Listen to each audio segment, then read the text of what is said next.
El segundo de los modos de extinguir obligaciones es el pago.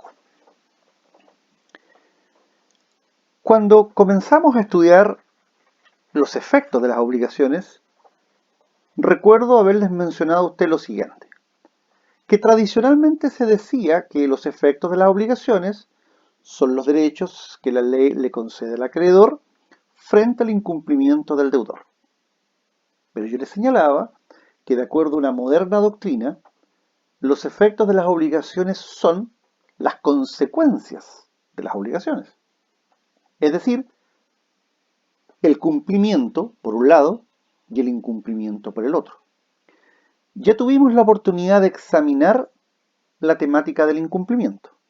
Ahora nos corresponde examinar la temática del cumplimiento. Y el cumplimiento, por antonomasia, se materializa a través del pago.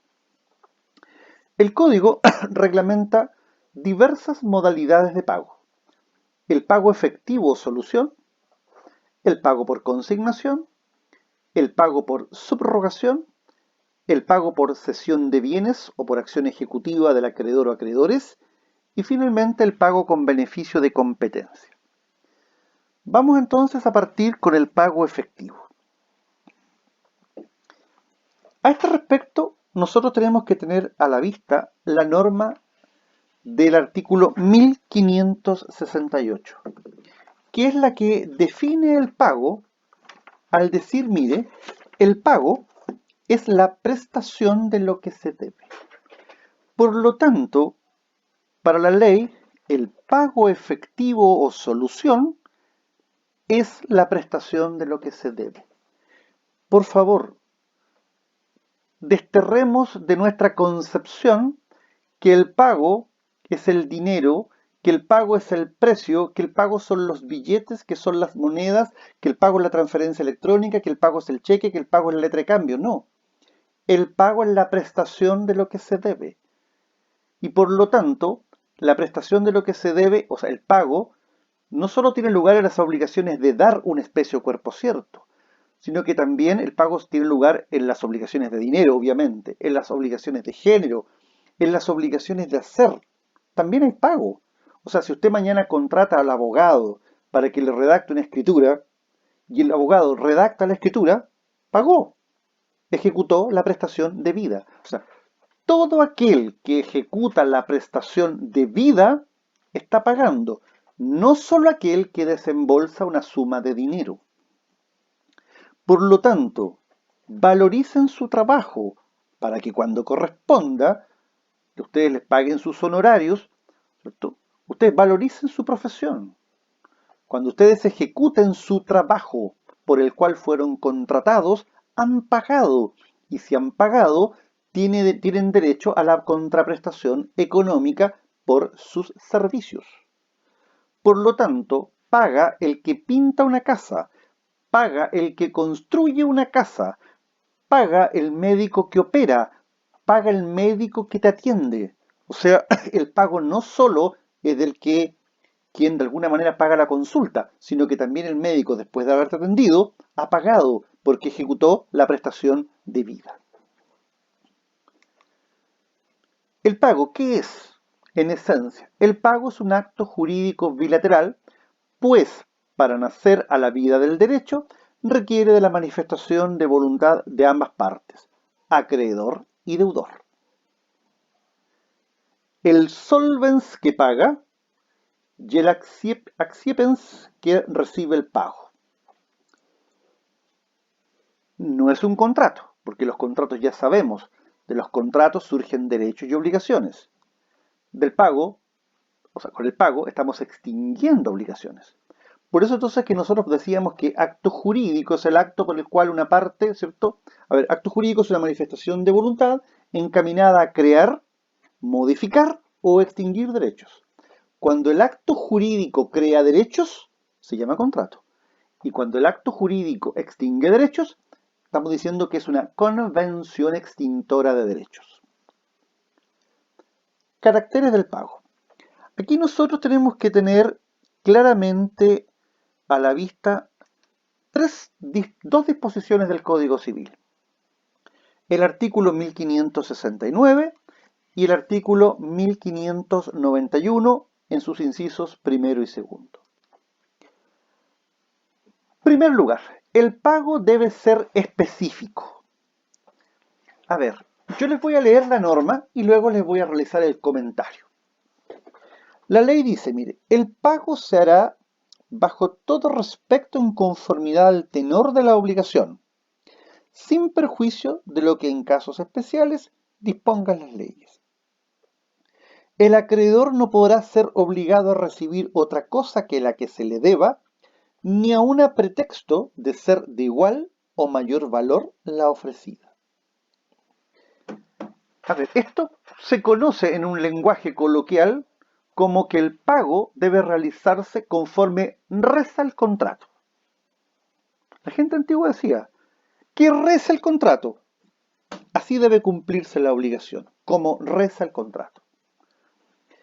Por lo tanto, en primer lugar, el pago tiene que hacerse conforme los términos que están en el contrato. Por eso entonces que hemos conversado en otras oportunidades que vamos a decir que hay incumplimiento cuando podemos determinar una diferencia entre el proyecto trazado en el contrato y el proyecto ejecutado. Por eso entonces que, por ejemplo, en el caso de las obligaciones que hoy día no se están cumpliendo, por ejemplo, por algunos contratantes, este debería ser el argumento a utilizar. O sea, que en el fondo no se está ejecutando por el deudor la prestación debida. ¿Por qué? Porque si el contrato tenía un proyecto trazado y ese proyecto trazado no se está cumpliendo, evidentemente que no hay pago. Solo hay pago si se satisface el proyecto trazado en el contrato. Es decir, si se satisface el deber de conducta típico contenido en el contrato. Segundo lugar, el pago debe ser completo. ¿Y qué significa que el pago sea completo?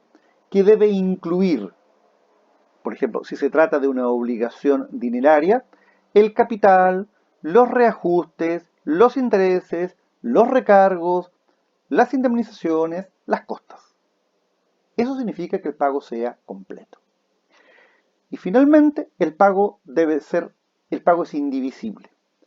Esto implica que el deudor no puede obligar al acreedor a que reciba por partes lo que se le deba, salvo en el caso, obviamente, de una convención en contrario, y sin perjuicio de lo que dispongan las leyes especiales.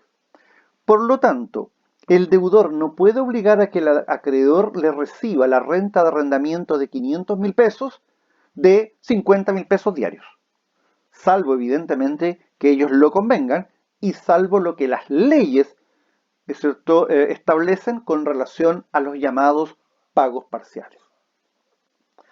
¿Cuándo es posible dividir un pago? Bueno, son los casos en que la ley posibilita, como dije, el pago parcial.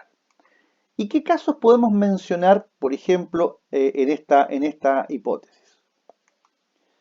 Son 7 casos. Veamos cada uno de estos 7 casos. Primero, el pago parcial es perfectamente posible si las partes lo acuerdan. Obviamente, autonomía de la voluntad, libertad contractual. Leo a este respecto el artículo 1593 del Código Civil, que dice: si la obligación es de pagar a plazos, se entenderá dividido el pago por partes iguales, a menos que en el contrato se haya determinado la parte o cuota que haya de pagarse a cada plazo. O sea, cuando hay obligaciones a plazo, evidentemente que lo que se está haciendo es convenir un sistema de pago parcial. 2. En las obligaciones simplemente conjuntas o mancomunadas, en que cada deudor es llamado a satisfacer solo su parte o cuota en la deuda. 3. En las deudas hereditarias, que son las deudas que el causante tenía en vida. Estas deudas se van a dividir entre sus herederos en proporción a su cuota, es decir, en proporción a lo que reciben. 4. Cuando hay varios fiadores, la deuda se entiende dividida entre ellos en partes iguales.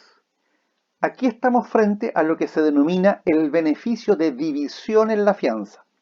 Ya lo vamos a estudiar el próximo semestre. Beneficio de división en la fianza. E. Cuando existe controversia sobre la cantidad de la deuda, sobre sus accesorios, puede el juez ordenar que mientras se decide la cuestión, se pague la suma no disputada. Me debes 1.000.000 de pesos, no te debo 500. Bueno, vamos a discutir en el juicio si la deuda es 1.000.000 o si la deuda son 500. Pero el juez puede ordenar que mientras se dilucide el juicio, a lo menos se paguen los 500 no disputados. F. Cuando las partes son recíprocamente deudoras y acreedores, puede oponerse un modo de extinguir que vamos a estudiar que se llama compensación, en virtud de la cual se extinguen ambas deudas hasta la de menor valor, lo que implica indudablemente una especie de pago parcial. Yo le debo a usted 1.000.000, usted me debe a mí 500.000. Para evitar que yo le pague el 1.000.000 y que usted a su vez me pague los 500, ¿qué es lo que hacemos? Compensamos y solo va a quedar la deuda de 500.000. La compensación en el fondo es una manifestación de esta idea del pago parcial. Y finalmente, en los casos en que el deudor está constituido en quiebra, es decir, hoy día sometido a un procedimiento de liquidación concursal y los bienes no alcancen a cubrir todo el pasivo, será el liquidador concursal quien va a realizar los pagos. Y lo más probable que, lo más probable que en esa lógica va a realizar pagos parciales, porque evidentemente si no se alcanza a cubrir todo, van a haber pagos parciales. ¿Quién puede pagar? Este es uno de los temas, pero realmente extraordinarios de esta materia, y a mí me gusta mucho preguntarlo. ¿Quién puede pagar? A ver, vamos a estudiar quién puede pagar y a quién tenemos que pagarle. Lo primero, ¿quién puede pagar? A este respecto, es posible visualizar tres hipótesis. 1, que pague el deudor. 2, que pague un tercero interesado en extinguir la obligación. Y en tercer lugar, que pague un tercero extraño a la obligación. Bien. Primero que nada, veamos el pago hecho por el deudor. Esto es lo más normal. El deudor es el principal interesado en pagar, porque es la forma de quedar desligado de la obligación. Por eso que nosotros decimos que el deudor tiene un derecho a pagar. Ahora bien, cuando nosotros decimos deudor, ¿a quién nos estamos refiriendo? La respuesta es clara y categórica. Nos estamos refiriendo al deudor en persona, nos estamos refiriendo al representante legal del deudor y nos estamos refiriendo al representante convencional del deudor y nos estamos refiriendo al heredero del deudor. Primero, el deudor en persona, ninguna duda, tiene derecho a pagar. Los representantes legales o convencionales del deudor, ¿qué es lo que hemos dicho? Lo que una persona ejecuta a otra, o lo que una persona ejecuta por otra, estando facultada por la ley o por la convención, produce los mismos efectos que si ella hubiese intervenido. Artículo 1448 del Código Civil. Y finalmente, el heredero, que es lo que hemos repetido también hasta el cansancio. Quien contrata para sí, contrata para sus herederos. Y de acuerdo al artículo 1097 del Código Civil, los herederos son los continuadores de la persona del causante y le representan en todos sus derechos y obligaciones transmisibles. Por lo tanto, por deudor vamos a entender entonces al deudor en persona, su representante legal, su representante convencional o su heredero. Para todos los efectos del pago, ellos son el deudor. Segundo, también puede pagar un tercero interesado? Bueno, hay personas que no son deudoras directas, pero que sí tienen interés en la deuda. ¿Y quiénes son ellos? Uno, el codeudor solidario. Dos, el fiador. Y tres, el tercer poseedor de la finca hipotecada.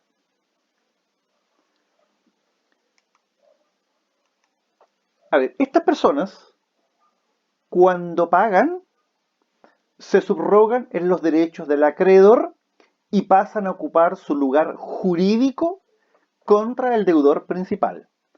Estas personas son, no son deudores directos, no son deudores personales, son, en el caso del codeudor, ¿cierto? Una persona, ¿cierto? Son, a ver, todos ellos en el fondo son garantes.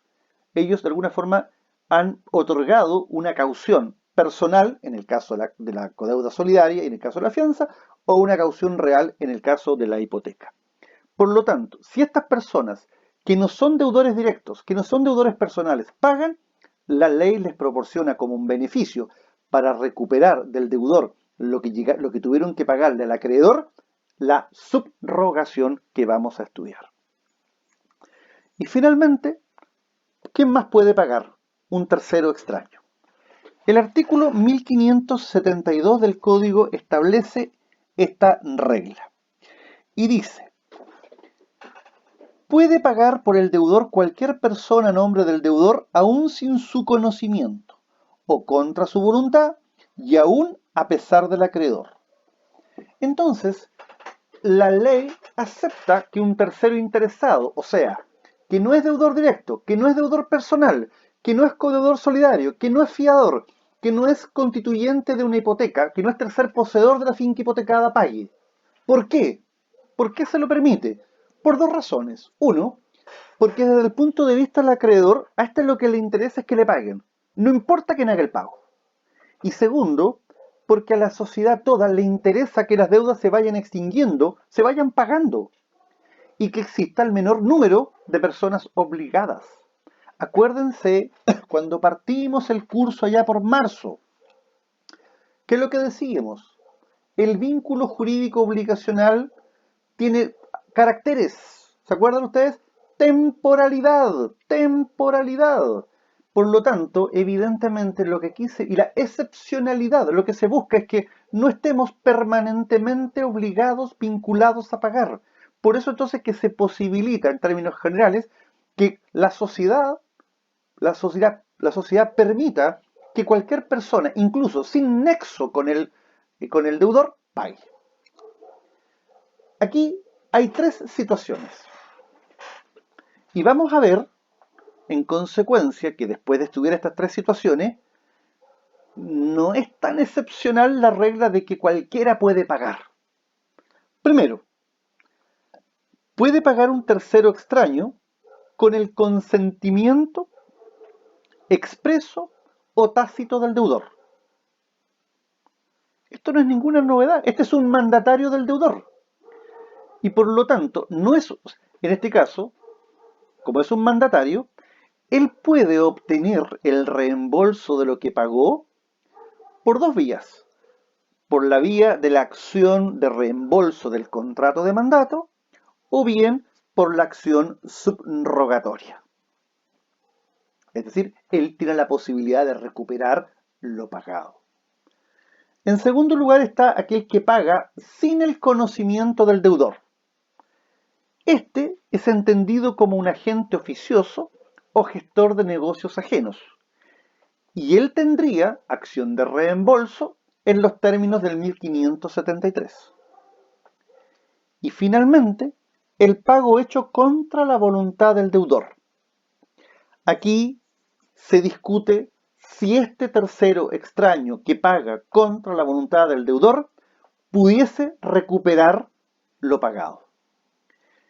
Aquí hay algunas normas que están en pugna, pero este tema, insisto, es un tema extremadamente complejo. Cuando veamos la agencia oficiosa de gestión de negocios ajenos, vamos a volver sobre esto para poder dilucidar si es que un tercero extraño que paga contra la voluntad del deudor tiene la posibilidad de recuperar lo pagado. Lo que yo les puedo decir sí, es que aunque a ustedes les parezca extrañísimo que un tercero extraño pague contra la voluntad del deudor, es perfectamente posible.